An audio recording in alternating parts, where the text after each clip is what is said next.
Hello, it's Mark from Cars and Cameras, and today we're going to take a look at a 16mm prime lens from Sigma. This is the 16mm f1.4.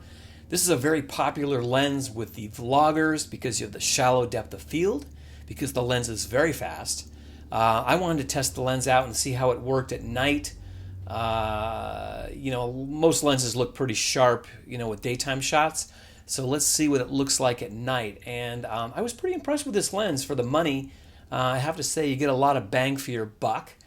Something to be aware of though is you have no stabilization in this lens whatsoever. So when you are using it on a Sony camera like the Sony a6400 here, you have no image stabilization.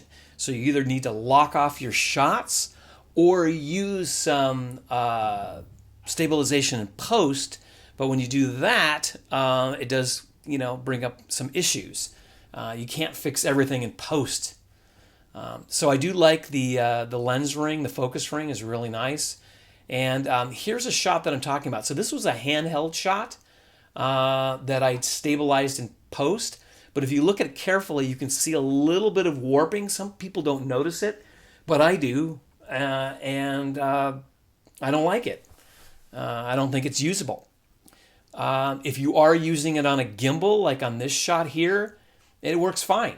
You get really good results. I will say though, if you are using like a Sony lens that does have stabilization built into the lens, especially on the a6400,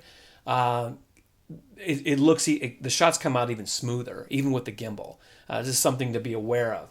But the trade-offs is you're not gonna, this is for the money, and 24 millimeters is what this works out to approximately on the a6400. When you are using it on a gimbal, you get some, it's a fast lens. You get some really nice shots. But I would not recommend a lens like this on the a6400 handheld vlogging. No, especially in 4K. There's just too much rolling shutter with this camera. As great as it is, there are limitations. You have to know how to use it, and I just would not recommend that. But other than that, I do like the lens for the money. I think it's a great little lens, good lens to have in your kit.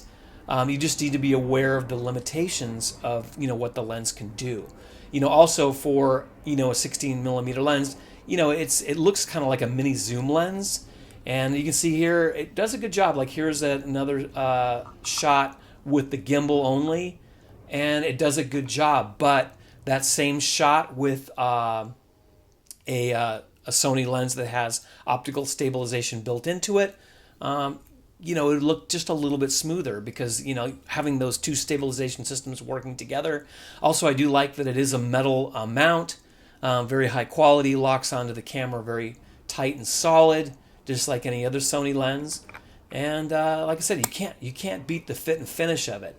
If this lens had stabilization built into it, of course, it would be a lot bigger and a lot heavier and a lot more expensive.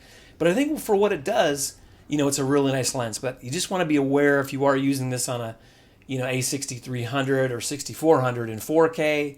I do like the lens hood, and it has this kind of rubberized kind of grip on here. It's just everything is really well thought out with it. It's just a really nice lens. And, it fits over the filters, no problem. And it's pretty nice.